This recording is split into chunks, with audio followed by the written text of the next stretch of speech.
Alrighty, folks. Hello and welcome back to the Cup Chasers podcast. Welcome to the channel. Thanks for being here. Thanks for listening.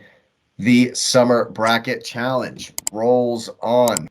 We have some pretty strong matchups, and that brings us to our final matchup in round 3 of the Bracket Challenge.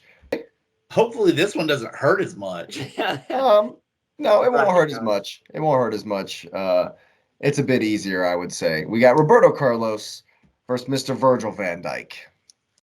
Oh, that one's easy. Sorry. It doesn't hurt quite as much. That one was easy. It better be Van Disney, of all people. Like, it's for me, it's Virgil van Dijk over Roberto. You're taking Van Disney over Roberto. Really? Yes. To go an entire Premier League season without anyone beating you. We're not playing a Premier League season, though. And he wins the Champions League in that same season against a stacked team. I mean, it was cheeky. I'll give him it. It was cheeky the way they won. My man turned around hitting the corner like the ball wasn't like everyone forgot how middle school soccer works. Yeah. Well, that was just Barcelona, man. That was Barcelona just went to sleep, just switched off. I still can't believe that. I was baffled, disgusted. I could not believe that they just completely switched off like that in that game. I know exactly what you're talking about. Yep. But a prime Virgil van Dijk on his best night is not letting anyone past him. Period. It's lockdown defense. He's aerial defender.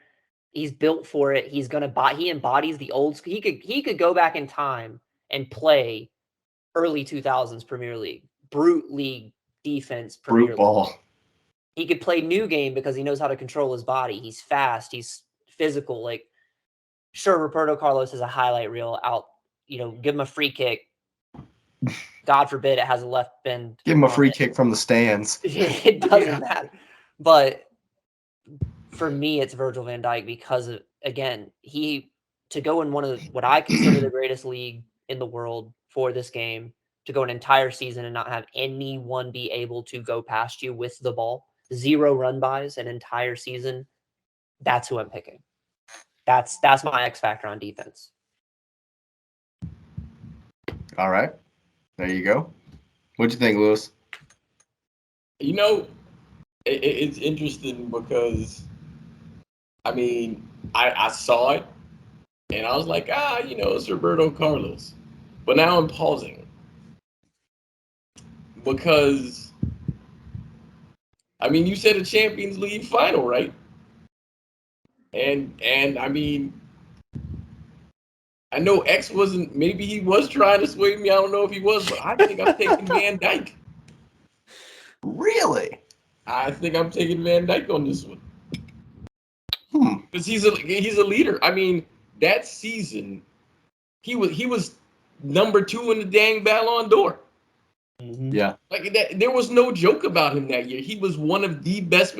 It literally took Lionel Messi to be insanely good to win that award over him, because he realistically could have won that award that year. And how many defenders have won that award? Did Maldini ever win it? How many defenders have won? How many defenders have won? I don't know if any have won. I don't know of any. And that's my vote. Van Dijk. That's my man. Let's go. Because I was like, the flair was in my head, but then X talked about the whole season, and then you said, well, that's the Prem, and I'm like, but he won Champions League that year. And then I thought, hey, he almost won the Ballon d'Or that year. Matter of fact, I think not. I'm not saying that Messi stole it, but I know there was some rumbling that people felt like Messi got favoritism on that one, and that Van Dijk had a legitimate claim to win it that year. Yeah, there have been some defenders to win the Ballon d'Or, but none since Fabio Cannavaro. Holy cow.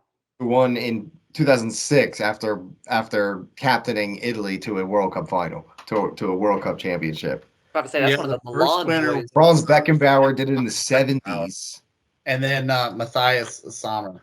Yeah, in the 90s. So The it German? hasn't been done. It hasn't been done Yeah. in 15 years. Yeah. So Wow. And he had a legitimate claim to it that year. Legit. Liverpool was like literally, if it wasn't for City, they would have won everything. yeah, I They agree. would have won everything. And he was the reason they would have won everything. There's zero question it was him. Couldn't It was score. him. It was him. Couldn't score on him. I don't gotta like him to Yeah. know he's a baller. I think this one's really, really interesting because of we're saying, okay, they're going to have their best game ever. When you look at Roberto Carlos's career, it's like he had like an extended period, like a long period of being really, really, really good. And then when you look at Van Dijk, it's like he's got not just the one season, but in that season, he was levels. He was crazy, crazy good. So getting that Van Dijk for the one game. Yeah, In addition to that, I see it. we've made two arguments for people saying the team was the benefactor of the person, or was the person the benefactor of the team. Yeah, look at what And Roberto Carlos we had can make that argument his entire because that was career. similar to my Danny Alves argument. But Van Dijk, literally, tell me what Liverpool was doing before Van Dijk showed up.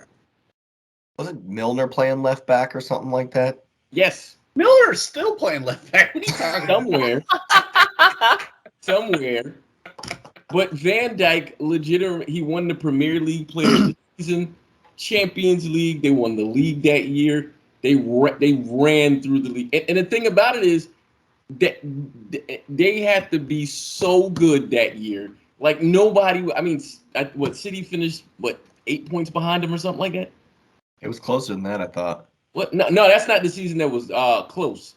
Because when Liverpool won, every time City beat Liverpool, it was like 1 or 2 points. But when Liverpool won, it was a big gap because that was the COVID year. Yeah. So I think it was 8 points. And so, I mean, to think That's about when we were all hoping they would just suspend the league and not. right. So Liverpool couldn't win, and then So they won. Liverpool couldn't win. Yeah. I know. I hope that too. And so, I but I did. look at that. If you look, and so then to the frosting would be, he did it in the middle of Pep Guardiola having a group of guys run over the league. And he did it in the dead smack in the middle of it. The only team to cause Oh my God. They won by 18 points. Oh yeah, I know. Nobody could At eight. score on them. 18. Stupid. Nobody could score on them. And Mo Salah was dropping in 28 goals that season. Yeah. They And lost Van 3 Dijk, games. They think lost about 3 that. games. City lost 9. But think about that. You just talked about how many goals Salah scored. You had Trent that was really good. And still, the team was built around Virgil van Dijk. Sadio Mane was very good on that one. Yeah. All those guys up front were great. They don't Yep. do any of that without Van Dijk. None of it. Nope. I'm like I said, that's my Van Dijk's just an imposing bro. If I could have Ramos and Van Dijk in my back line in the Champions League final, you're not scoring a goal. Oh my God. You're not unless it's a banger, James Madison free kick, just upper 90 goal he can't get to. Who? No. Or no, not James Madison. No, James Ward-Prowse. Okay, yeah.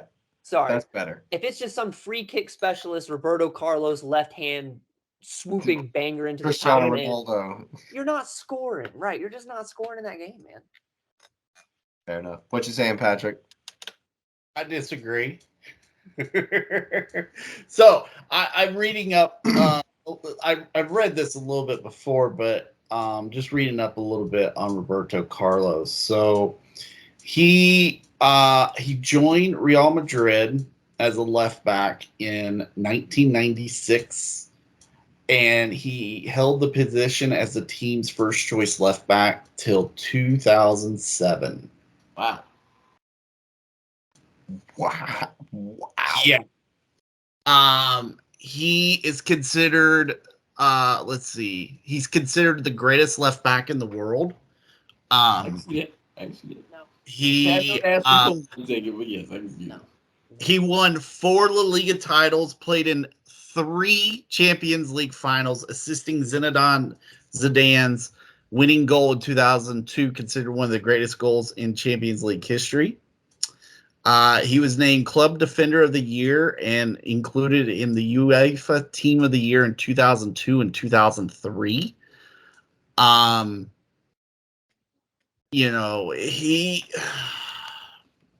I understand. I mean, I argued hard for Van Dijk against Henderson last round, and so it's not Gerrard.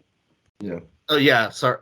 Yeah, Gerrard. Sorry, I was thinking Mr. Liverpool. I don't know why Henderson popped in my head. The new age Mr. Liverpool was. But then you throw in also his international career. He had 125 caps. He scored 11 goals for the Brazilian national team. Now think about the teams he played on, and he still found ways to score goals. With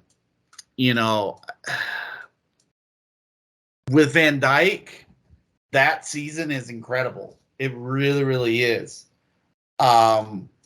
But I'm thinking longevity here. I'm thinking, he's kind of he's really fallen off. Like he had that season and then it started to go.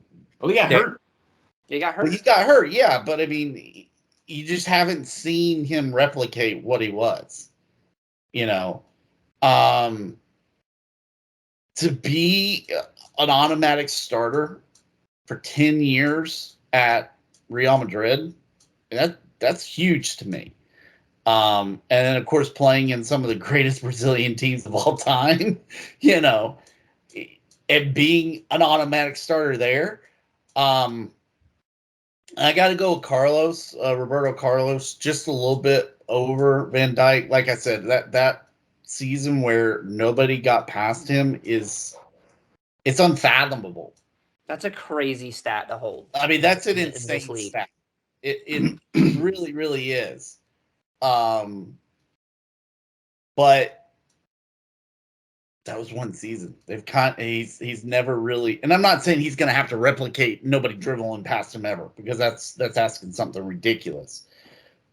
But the fall off, even though he's been injured, the fall off has been very apparent. I mean, there's a reason why y'all call him Van Disney. Yeah, that's fair. I'm just saying. So I'm going to go with Roberto Carlos on this one. Yeah, definitely has the highlight reel. Definitely has the stats, the longevity, anything you want. So yeah, it's definitely a tough one. But yeah, well, there you have it. I think we are going to call it a night right there on the bracket challenge for now. Go ahead and get the likes up if you're enjoying the bracket. Subscribe to the channel and get that little bell on so you know when the rest of the series drops. Thanks for listening, and I hope you have a great night. Absolutely.